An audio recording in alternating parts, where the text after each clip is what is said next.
O Palmeiras teve 28 toques na bola na grande área defendida pelo Juventude. Já a outra equipe, no caso, o Juventude, teve só 4 toques na bola na grande área defendida pelo Palmeiras. Acho que esses números resumem bem o que foi o duelo entre Palmeiras e Juventude no Allianz Parque. Um amasso, então, do time de Abel Ferreira. Vamos ver os gols, então, da partida diante do Juventude. Vamos começar do começo. Léo, muitos desfalques para essa partida, afinal, data FIFA. O Palmeiras tem muitos jogadores convocados para várias seleções e também tinha alguns jogadores suspensos, outros lesionados. E aí, o Abel escala a partida com 3 zagueiros e com o Bruno Rodrigues lá na frente. Acho que foram essas duas grandes surpresas aí da escalação inicial do Abel. O Abel me surpreendeu. A gente até no Bola Rolando ontem levantava algumas hipóteses, algumas possibilidades de escalação para o Palmeiras e eu não colocava o Bruno Fux iniciando o jogo como um volante no momento em que o Palmeiras não tinha a bola e um zagueiro no momento em que o Palmeiras tinha a bola. E eu também não tinha a expectativa do Bruno Henrique e do Bruno Rodrigues, aliás, iniciar o duelo, porque ele ficou um longo tempo sem poder atuar, teve lesões nos 2 joelhos e ele voltou a atuar recentemente. Hoje, como titular, fez gol, inclusive. E a comemoração é muito característica do momento pelo qual passa o jogador, né? Beijou os 2 joelhos, teve problema nas 2 pernas e aí agora consegue retornar a atuar. Hoje foi titular, atuou 60 e poucos minutos, jogou bem. O Bruno Fux, já falei sobre o papel dele, primeiro homem de meio campo em teoria, quando o Palmeiras ia executar a saída de bola, ele voltava para fazer um terceiro zagueiro, o que o Aníbal Moreno, que teoricamente é o titular da posição, já faz, e o Bruno Fux tem um passe muito qualificado, então ele não teve dificuldade nenhuma para fazer e executar essa função. Tem entrado muito bem no Palmeiras toda vez que é solicitado, né? O Palmeiras até vai exercer o direito de compra diante do Atlético Mineiro. É um zagueiro que acho que tem como ponto forte o passe, qualidade para sair jogando, que no futebol atual é importantíssimo. Que o zagueiro tenha qualidade de construção para achar um espaço, quebrar uma linha, um passe mais arriscado. O Bruno Fux tem tudo isso. Já lá na frente, o Palmeiras trabalhou mais com o Bruno Rodrigues como o único atacante de fato, e uma linha com 3 meias. Então, o Felipe Anderson um pouco mais pelo lado esquerdo, o Veiga um pouco mais pelo lado direito e o Maurício fazendo essa ligação. E os 3 funcionaram bem. Acho que não dá para a gente comparar com a dupla formada por Flaco Lopes e Vitor Roque, que são os titulares do Palmeiras, até porque são atacantes de fato, mas os 2 cumpriram, os 3, aliás, cumpriram bem a missão nessa rodada e nessa exibição diante do Juventude. O Bruno Rodrigues tinha como missão jogar a última linha do Juventude, empurrar a última linha do Juventude para trás. O Palmeiras sofreu pouquíssimo. Andrés Pereira teve mais uma bela atuação, um pouco mais recuado do que o normal. Ele termina a partida, inclusive, como o primeiro homem de meio campo do Palmeiras, após as trocas feitas por Abel Ferreira. Mais uma boa exibição desse jogador que chegou do Fulham recentemente e parece que já joga no Palmeiras há 4, 5 temporadas. Verdade mesmo. E depois de uma semana que tanto se falou de arbitragem, o árbitro quase estava estragando essa partida também, né? Marcou um pênalti para o Palmeiras ali nos primeiros minutos de jogo, que não foi absolutamente nada. O VAR chama, o árbitro vai até o VAR então e retira o pênalti acertadamente, né? Exatamente, um pênalti cometido, entre aspas, no Felipe Anderson. Mas o VAR foi muito bem ao chamar o árbitro, seria um erro crasso, mais um para a arbitragem brasileira, mas isso foi corrigido, a partida ainda estava 0-0 e aí depois o Palmeiras construiu a goleada. Nos últimos 4 jogos em que o Palmeiras atuou como mandante no Allianz Parque pelo Campeonato Brasileiro, o Palmeiras venceu por uma diferença de 3 gols. 4-1 para cima do Internacional, 4-1 para cima do Fortaleza, 3-0 para cima do Vasco e hoje 4-1 para cima do Juventude. Acho que isso mostra como o Palmeiras cresce no momento decisivo do ano. E com a força do elenco, né? Porque é um time com metade do time reserva.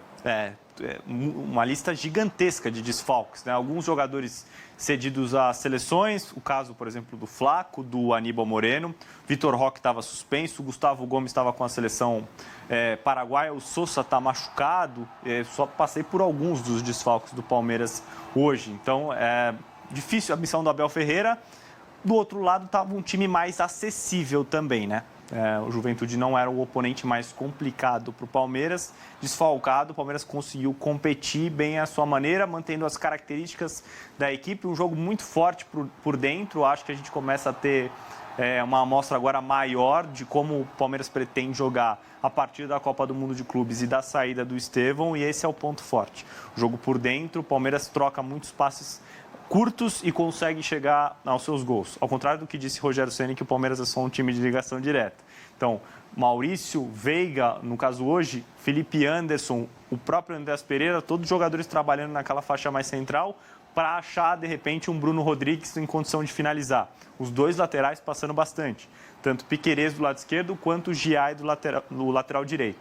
Hoje, Kelvin também era desfalque, que é o titular da lateral direita do Palmeiras. Então, a lista gigantesca, mesmo assim, o Palmeiras desfilou no Allianz Parque. Hoje o Palmeiras tem 70% de possibilidade de título, está me falando aqui o Marco, nosso diretor, mas esses números mudam a cada partida, né?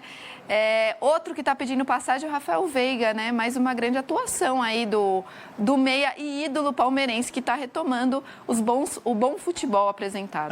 Teve problema de lesão recentemente, não estava bem até para a Copa do Mundo de Clubes, depois ficou um tempo fora.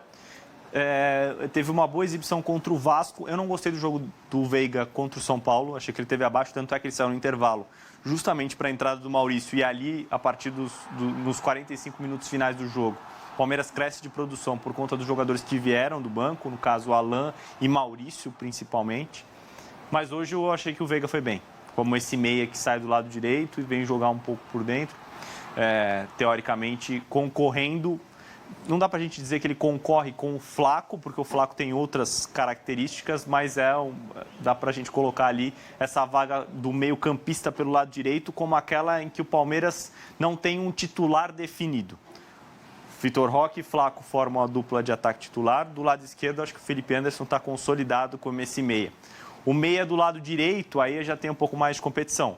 Pode ser o Maurício, pode ser, como o Evangelista está fora da temporada, o Andrés Pereira vai jogar como segundo homem de meio campo. Então, Veiga e Maurício duelam por essa posição desse meia canhoto que sai do lado direito e vem para dentro. Vamos ver, a briga está acirrada. E depois que o resultado já estava encaminhado, o Abel colocou algumas peças vindas da base, né? O Luigi, que era até especulado para começar jogando, entrou no segundo tempo. O Alan e a estreia do Eric Belé. O que esperar dele, Léo? Um jogador de qualidade da base do Palmeiras. Aliás, a base do Palmeiras sempre cedendo bons atletas para o profissional. O Palmeiras também sabe trabalhá-los muito bem para colocá-los como titulares na hora certa. Hoje era um dia que, de repente, podia pintar um garoto da base estreando já como titular no profissional. O Abel deu um jeito de colocar aqueles jogadores que já estão mais acostumados, já são mais experientes, né? Então, ele coloca o Mikael no miolo de defesa, algo que não era esperado.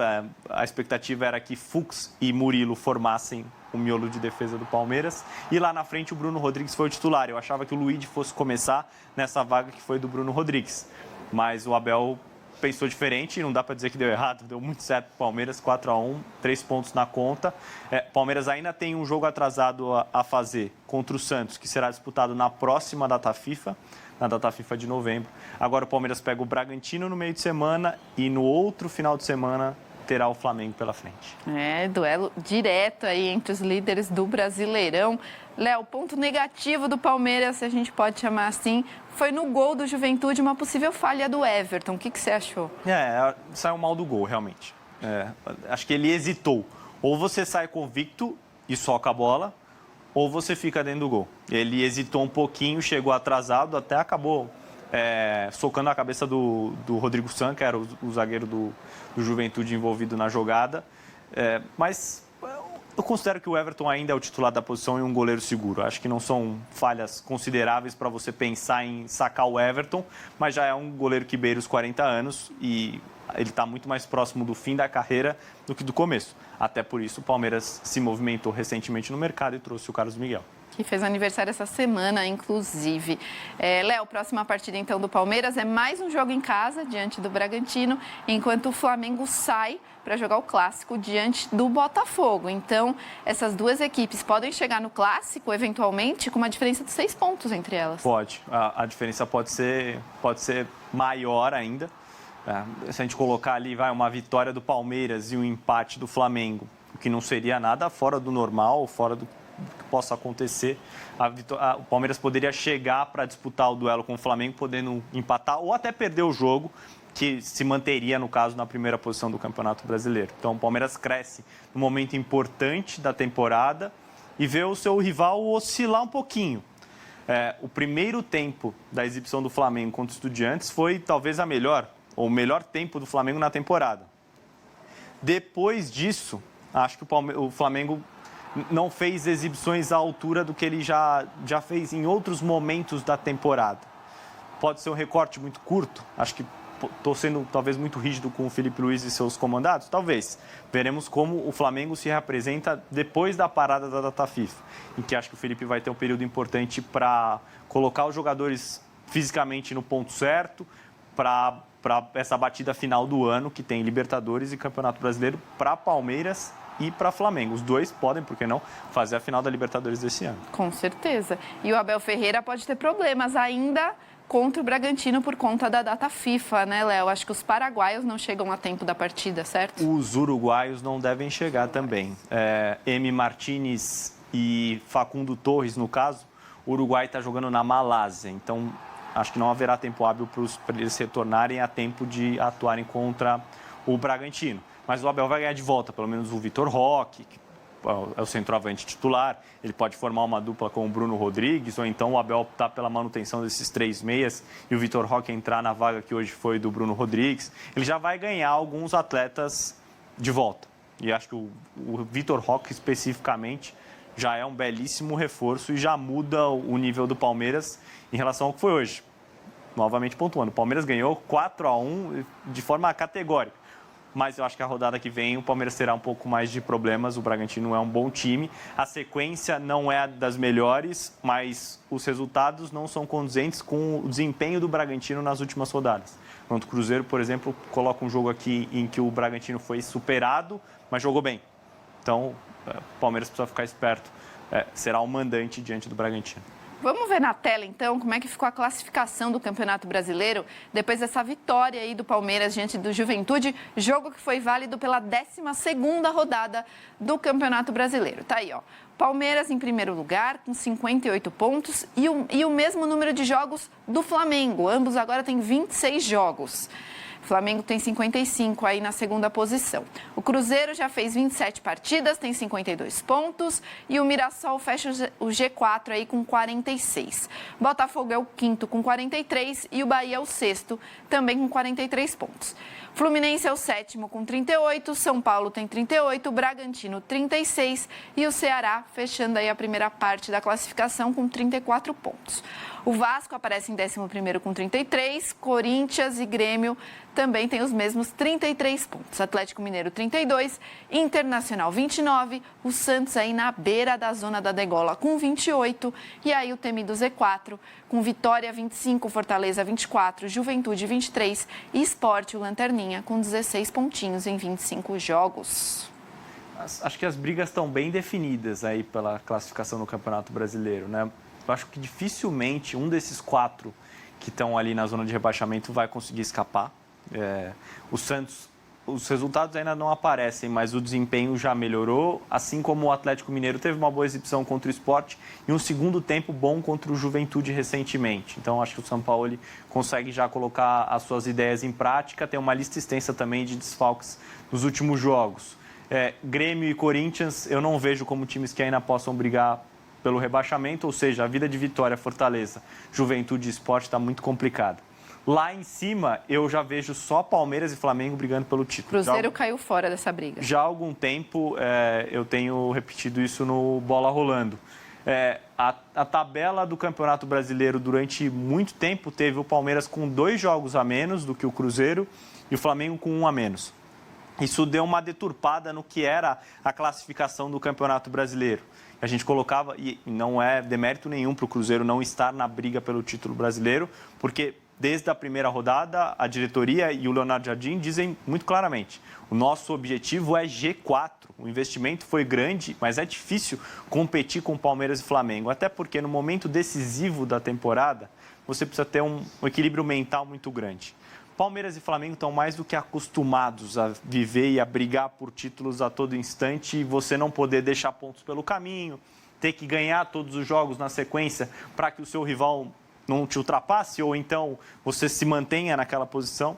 É difícil brigar com esses times neste momento em que vive o Cruzeiro. Para a temporada que vem, com alguns reforços a mais, eu acho que o Cruzeiro pode entrar de fato na briga. E o elenco pesa muito, Exato. né, Léo? Não é só o time titular, tem lesões, tem suspensões, e aí você fica muito fechado nos seus 11, e aí alguns pontos acabam escapando. Acho que essa rodada deixa isso bem claro. O Palmeiras pegou o Juventude, que é um oponente que briga na parte de baixo da tabela, venceu 4-1, tranquilo. Na última rodada do Campeonato Brasileiro, o Cruzeiro perdeu pontos para o Sport como mandante. Então, nisso que o Campeonato Brasileiro não necessariamente é vencido por aquele time que soma mais pontos contra os principais adversários dele, mas o que perde menos pontos para aqueles times que estão na parte de baixo da tabela.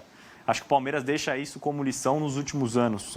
A campanha é espetacular, geralmente contra times que frequentam a parte de baixo da tabela. Contra o G6, especialmente na temporada passada em que o Palmeiras brigou pelo título, mas não venceu, o desempenho contra o G6 era muito abaixo do que um campeão deveria ter.